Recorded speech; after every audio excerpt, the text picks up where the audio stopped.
18वा संदेश, बाबांचा संदेश. मनुष्य शरीराच्या संबंधाने जसं कर्म करतो तसं पाप पुण्याच्या रचनेनुसार पुढील जन्माच्या इंद्रियांची रचना होऊन शरीराची निर्मिती होते किंवा गतकाळातील इच्छेनुसार वर्तमान शरीर प्राप्त होते. हे शरीर म्हणजे जीवाची इच्छा पूर्ण करण्यासाठी भगवंताने तयार केलेले यंत्रच आहे. नको ती इच्छा करून मनुष्य जीव कठीण परिस्थितीत सापडलेला आहे. अशा वेळी सद्गुरु कृपेने जीवाच्या ठायी दिव्य ज्ञान विकसित होते. तेव्हा शरीरामार्फत होणाऱ्या कर्मापासून अलग होतो. भौतिक प्रकृतीच्या संपर्काने जीवात्म्याला निरनिराळी शरीरे प्राप्त झालेली आहेत. देहात्मबुद्धीने निरनिराळ्या देवतांची किंवा निरनिराळ्या प्राण्यांची शरीरे प्राप्त झाली असली तरी वास्तविक तसे ते नाहीत. ते सर्व आत्मरूपच आहेत असे दिव्य ज्ञानाने मनुष्याला कळू येते. तेव्हा त्याचे चित्त आणि चेतना शुद्ध झालेले असते. वस्तुतः जीव हा परमात्म्याचा अंश असल्याने जीवरूपी आत्मा सुद्धा शाश्वत आणि अजन्म आहे. तो प्रकृतीमध्ये स्थित असला तरी तो दिव्य आणि शाश्वत आहे, म्हणून त्याचा विनाश होत नाही.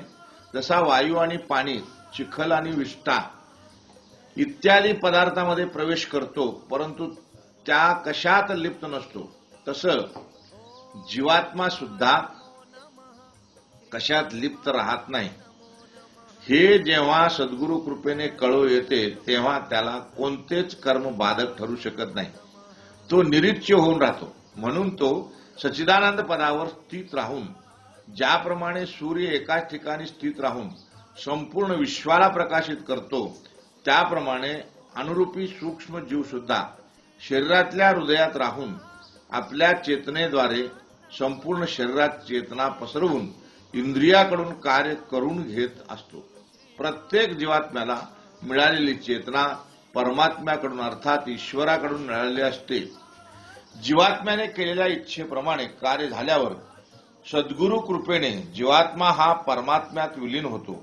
जीवाकडे असलेली चेतना गुणात्मक दृष्ट्या ईश्वराशी एकरूप असली तरी किंवा जीवाला परिपूर्ण दिव्यज्ञानाची प्राप्ती झाली असली तरी तो जीवात्मा ईश्वराशी बरोबरी करू शकत नाही किंवा ईश्वरा इतका अर्थात सद्गुरु इतका श्रेष्ठ ठरू शकत नाही. जीवात्मा स्वतःला ईश्वर किंवा सद्गुरु इतका श्रेष्ठ आहे असे समजतो तेव्हा तो जन्म मरणात अडकलेला जीवच होऊन राहतो. अशा जीवाकडून सत्कर्म कधीच होत नाही. साधक कितीही ब्रह्मज्ञानी असला तरी सद्गुरु पुढे लीन व नम्र असला पाहिजे. सद्गुरु भजनात ही लीनता व नम्रता प्रगट होत असते.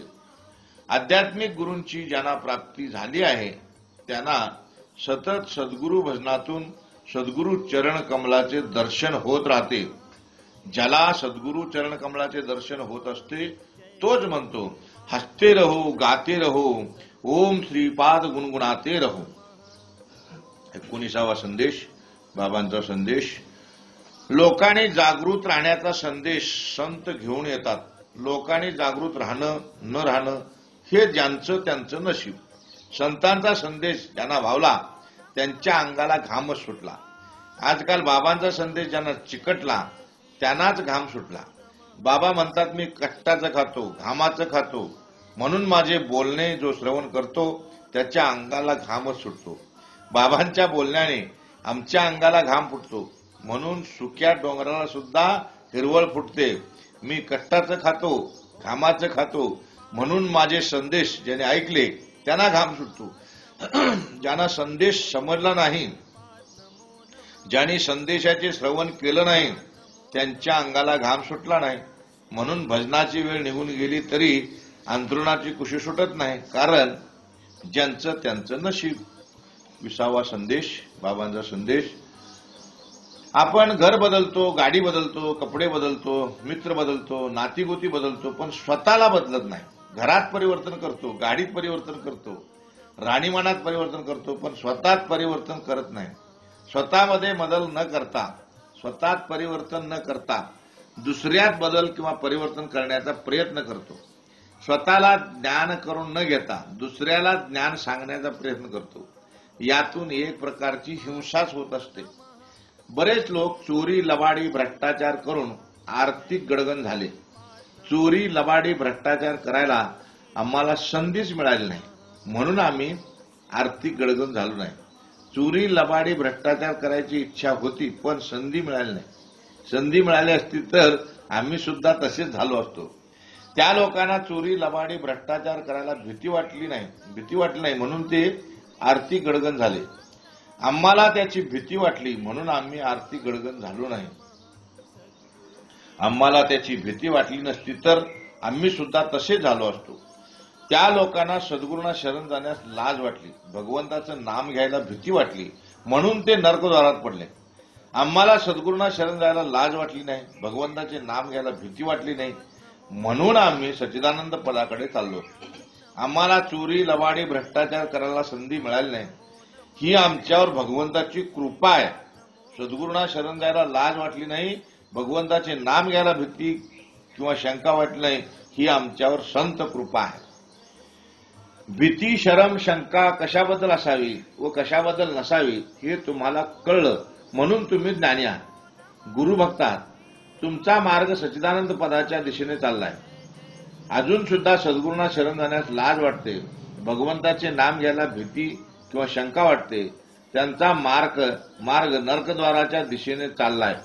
ज्यांना सद्गुरूंना शरण जाण्यास लाज वाटते, भगवंताचं नाम घ्यायला भीती किंवा शंका वाटते, त्यांच्याकडून हिंसेशिवाय दुसरं काहीच होणार नाही, असाच संतांचा निरोप आहे. 21वा संदेश, बाबांचा संदेश. इतर काही कीर्तन, प्रवचन ऐकून, धार्मिक ग्रंथांचं वाचन करून मनुष्य सात्विक बनून गुरु करून घेतो. त्यामुळे प्राकृतिक जगतात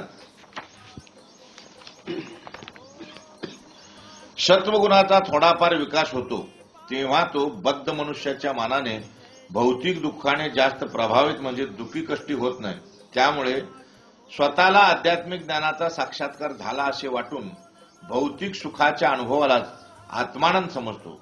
तेव्हा त्याला पुढील अधिक ज्ञानाचा विकास झाला पाहिजे याची जाणीव राहत नाही. म्हणून भौतिक सुखाला सात्विक सुख समजून तेथे स्थिर होतो आणि भ्रमात सापडतो. आपण अधिक ज्ञानी आहोत, इतरांच्या पेक्षा आपण श्रेष्ठ आहोत, या समजुतीमुळे तो पुन्हा भौतिक सुखातच बद्ध होतो. वैज्ञानिक किंवा अधिक सुशिक्षित आणि तत्वज्ञानी यांना त्यांच्याकडे असलेल्या ज्ञानाचा फार अभिमान असतो. त्यांचे राहणीमान थाटमाट उच्च दर्जाचे असते. त्यामुळे त्यांना भौतिक सुखाचाच अनुभव यायला लागतो आणि त्यातच तो बद्ध होतो. सात्विक कर्म करणाऱ्यांना सात्विक कर्माचा अनुभव यायला लागतो. त्यामुळे तो सात्विक कर्माकडे आकर्षित होऊन सत्वगुणात बद्ध होतो. अशांना मोक्ष प्राप्ती कधीच संभवत नाही. असे त्यांचे भविष्य निश्चित होऊन सात्विक कर्म करणाऱ्या योनीत पुन्हा पुन्हा जन्म घेत कायमचाच जन्म मरणात सापडतो. या मायाजनित मोहामुळे त्या मनुष्याला वाटते की हेच अंतिम सत्य आहे आणि तेच ज्ञान सांगून इतर लोकांना सुद्धा जन्म मरणाच्या जंजाळात ठेवतो. आज बरेच कीर्तनकार महाराज बाहेरच्या अनेक पदव्या धारण करून सात्विक गुणात बद्ध झाले आहेत आणि दुसऱ्यांना पण बद्ध करत आहेत. म्हणून संत सांगतात, सात्विकच कर्म करा पण सात्विक गुणात अडकू नका. म्हणून येथे अंतिम सत्याचा मार्ग दाखवणाऱ्या योग्य मार्गदर्शकाची गरज आहे. आम्हाला सद्गुरू सच्चिदानंद श्रीपाद बाबा योग्य मार्गदर्शक मिळाले. त्यांच्या चरणावर बरीच मंडळी झुकली, पण फारच कमी मंडळी त्यांच्या चरणावर स्थिर झाली. जी मंडळी त्यांच्या चरणावर स्थिर झाली त्यांनाच अंतिम सत्याचा मार्ग सापडला, बाकीची अशीच भरकटली. 22वा संदेश, बाबांचा संदेश. काही मंडळी सोडली तर सर्व मानवजात ईश्वराशी बैमानगिरी करत आहेत. ईश्वराने प्रत्येकाला खाऊन पिऊन संपणार नाही इतके भरपूर दिले आहे, तरी सुद्धा भीक मागण्याची सवय जात नाही. काही माणसं मंदिराच्या बाहेर भीक मागत फिरतात, तर काही जण मंदिरात बसून भीक मागत बसतात. म्हणजे मंदिराच्या आतले आणि बाहेरचे सगळे भिकारीच. कोणीच तृप्त नाहीत. परमार्थ करून सुद्धा अतृप्तच आहेत. सद्गुरू सच्चिदानंद श्रीपाद बाबांनी तुम्हाला इतकं भरभरून दिलंय की कोणाकडे भीक मागायची किंवा कोणाचा लाचार होऊन फिरायची गरजच ठेवलेली नाही. कारण तुम्ही त्यांचे निष्ठावंत गुरुभक्त आहात. ज्याची निष्ठा डळमळीत आहे, बाबांच्यावर विश्वास नाही, ते लाचार होऊन भीकच मागत फिरत आहेत. काही लोक स्वतःला हरिभक्त म्हणून घेत असतात आणि देवाकडे मोक्षाची भीक मागत बसतात. देवाने सर्वांना मोक्ष देऊनच मनुष्यजन्माला घातलंय. मनुष्यजन्माला येऊन मोक्ष टिकून राहील असे आचरण करायला सांगितलंय. आचरण जमत नाही म्हणून भीक मागत बसलेत. पण भीक मागून मोक्ष मिळत नाही, फक्त आचरणानेच मिळालेला मोक्ष टिकून राहतो. बाबा सांगतायत, भाऊ तुम्हाला मोक्ष मिळालेला आहेच, पुन्हा मोक्षासाठी भीक मागायची गरज नाही. तुम्हीच दुसऱ्याला दान देऊ शकता, दुसऱ्याला मदत करू शकता. तुम्हाला कोणाकडे दान किंवा मदत मागण्याची गरज नाही. झाडं लावताय, झाडं जगवताय, त्यांना जीवदान देताय, निसर्गाची शोभा अधिक वाढवताय. यातून तुम्हाला सर्व योगांचं सामर्थ्य प्राप्त झालंय. तुम्हाला कोणापुढे लाचार होऊन भीक मागायची गरज नाही. ईश्वराचा भक्त होऊन भजन करा, लाचार होऊन भजन करू नका. मंदिरात जा, मशिदीत जा, चर्चमध्ये जा, गुरुद्वारामध्ये जा किंवा कोणत्याही डोंगरावर जा, कोठेही जा, पण ईश्वर भक्त म्हणून जा. लाचार होऊन जाऊ नका. तुमच्याकडून जे होतंय ती ईश्वर सेवाच आहे. ईश्वर तुमच्या पाठीशी आहे. तुम्ही वृक्षारोपण करत चला, मागून तो वृक्षांना पाणी टाकत राहील. हा अनुभव प्रत्येकाने घेतला आहे. हा अनुभव अंशिक आहे. श्रद्धा निष्ठा वाढत जाईल तसा अनुभव व्यापक होत राहतो आणि प्रत्येक घटना, प्रत्येक कृती त्याच्या सत्तेने आणि इच्छेने होत असते. यावर ठाम राहता येते. मग ती घटना तुम्हाला अनुकूल प्रतिकूल कशी असो, पण ती तुमच्यासाठी योग्यच वाटते, म्हणून तुम्ही आनंदी आहात. 23वा संदेश, बाबांचा संदेश. मनुष्य हा मुळात तमोगुण आणि सत्वगुण यांच्या मिश्रणात वावरत असतो. त्यामुळे रजोगुणातून त्याच्याकडून कर्म होत असते. सत्संगात येऊन विषय प्रयोजन आणि कर्माचा संबंध समजावून घेऊन सद्गुरूशी अन्योन्य राहिला तर तमोगुण नाहीसा होऊन शुद्ध सत्वगुणाचा विकास होतो. ईश्वर तेजाची प्राप्ती होऊ शकते. रजोगुणात राहून मांस भक्षण मद्यपान करत असेल तर तमोगुणी होऊन त्याला नीच योनीत जन्म घ्यावा लागतो. रजोगुणात महात्म्याच्या मार्गदर्शनाखाली आणि त्यांच्या आदेशाप्रमाणे जात असेल तर शुद्ध सत्वगुणी होऊन ईश्वरात लीन होता येतं. जर रजोगुणात राहून देहत्याग झाला तर पुढचा जन्म मनुष्योनीचा मिळतो, पण वेडा होऊन राहतो.